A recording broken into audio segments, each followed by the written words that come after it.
Le design, c'est toute la vie, mais aussi le métier de Michel Simon. Depuis plusieurs décennies, il gère une boutique de la Galerie du Roi qui fête aujourd'hui ses 50 ans. Dans les années 60, lancer un tel type de commerce était un véritable pari sur l'avenir. L'aventure s'est transformée en succès. Retour sur un demi-siècle de création contemporaine. Un des premiers objets marquants dans l'histoire du design, un objet révolutionnaire, dans la façon de s'asseoir, ça a été le sacco qui a été créé dans les années 68. Parce qu'auparavant, on s'asseyait normalement sur une chaise, avec 4 pieds. Ici, on s'assied n'importe comment. Autre assise, autre style, ce canapé marque, lui, la décennie des années 70. Ce canapé présente la particularité, c'est la première fois, que le dossier, vous voyez, le dossier est relevable et rabaissable. Dans les années 80, cette armoire en plastique dessinée par un designer hollandais remporte un immense succès.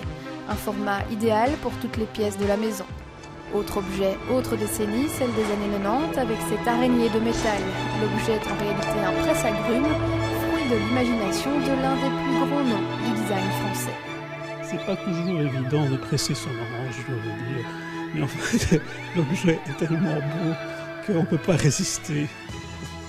On a chaque fois un coup de cœur, surtout pour les objets de Stark, parce qu'on se dit c'est quand même bien, c'est quand même du design. Aujourd'hui, le design, c'est un retour aux sources, aux matériaux nobles et naturels. Excite le plastique, de plus en plus au profit d'un style rétro d'inspiration scandinave.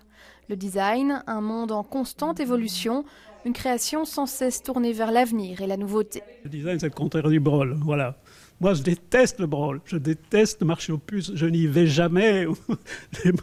Les brocantes, c'est horrible les brocantes. La capitale est placée sous le signe du design en cette rentrée avec la manifestation Brussels Design Septembre. Plus d'une centaine d'événements culturels et commerciaux sont à découvrir dans toute la ville pour le plaisir, que l'on soit amateur ou passionné.